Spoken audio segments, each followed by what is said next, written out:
Hello, everyone. My name is Johnny5, and welcome to this week's Patch Note Breakdown. This is for the Global Labs of May 17th. This is an actual fantastic patch, so I'm excited to dive right into it.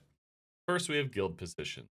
They have been changed, so instead of each role having its own individual perks or roles, your advisor can do about everything, your staff having a lot of the permissions, etc. You can now customize exactly what you want each role to be. I think there's a lot of people who've been looking forward to something like this, so I am very, very excited to see it finally released. With this, there is an absolute ton of options you can go through. If we scroll down a bit more, we can see what all these management ones are, like join guild, recontract, kick out, grant release positions, set max people, activity contribution, announcements. That's for that. You have activities such as acquire unique guild skills, reset guild skills, guild house creation, boss subjugation areas, and finance, where you can use store, vehicle, and equipment repair, activity fee payment, receive welfare benefits, payments, etc. There's a ton of things you can pause or go through the link below in the description of this video. And we also have simplification of ship equipment enhancing the Blackstones, more simplifications, more condensing of materials, which is quite nice. This one is for boats. So if you are a boater, you want to upgrade your stuff, now it's a little bit more simplified. You'll be using these new things called Wave Blackstone. As we continue down, things are getting converted into it. Trade goods, there's some changes where you get 2 warmths and 1 chill. Now you just get 2 waves.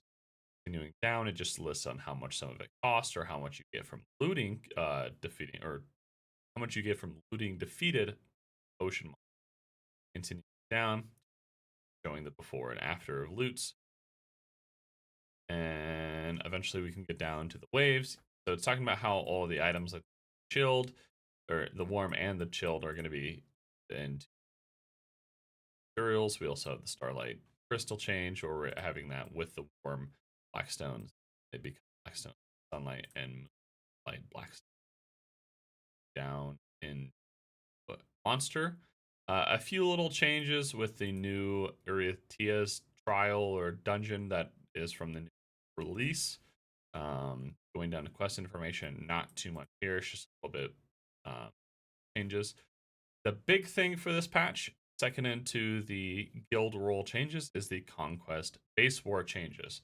So the Conquest and Base War rework has been live in KR for weeks now. They are finally introducing it to America, Europe, and other regions next patch. And with that, they're also adding a few more changes as well. So the question mark node, the one that you don't know the timer on, it is now randomly set between 10 to 6 minutes. All bases in territory are randomly set for a minimum of 10 minutes at max of 60 as above. I thought this was already live, so I'm not too sure what this is changing. As we can down, we see that if there are 4 or less guilds on a region, so let's say only 4 people sign up for Alphion and Camel Sivia, instead of splitting it to 2 or 2-1, or it's just going to all be consolidated on the one region. I like this. I would have preferred that it would be a little bit higher on the amount of guilds before they start splitting them up, but I will take the 4 guilds at the minimum. That's a very nice change. We continue down. They have also changed it so that hitting cannons while riding a horse does twice the amount of damage as it did prior, so cannons are going to evaporate. We have the fact that the cannons are dealing an additional 30% damage to FTs and Hawatchas now. And finally, for building changes, they changed so how much you kill to the stick with the cannon is also increased by 10%. Couple small little UI changes that are quite nice, and the other part of this, which blew my mind that it was coming out, is benefits. They're adding more benefits to Node Wars. So this buff or that you're receiving now from winning Node Wars, you win a siege on, or sorry, a war on Balanos and Serendia region. You get 10 monster AP and 10% drop rate. You also get 50 life skill and 30% life skill gain, EXP. Medaya is 15 monster AP, 15% loot acquisition with 75 life skill and 40% experience. And Kama and Calphion is 25 monster AP and 25% extra drop loot with 100 life skill and 50% life experience gain. This is huge if you are somebody who likes to participate in both Node Wars and PvE, or if you're just trying to get some more gear. This will be quite nice. That is a lot of AP if you're acquiring those T3 nodes. They have also decided to add Node War titles to the game, very similar to Siege, where if you get 100 kills, you get Stormtrooper.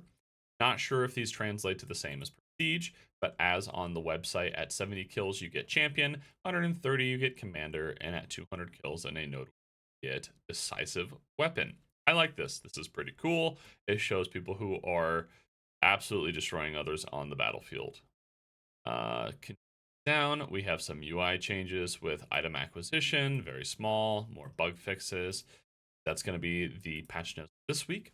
Again, if you're not subbing, please sub to the channel. It really helps. Otherwise, thank you again for watching. See all of you guys later.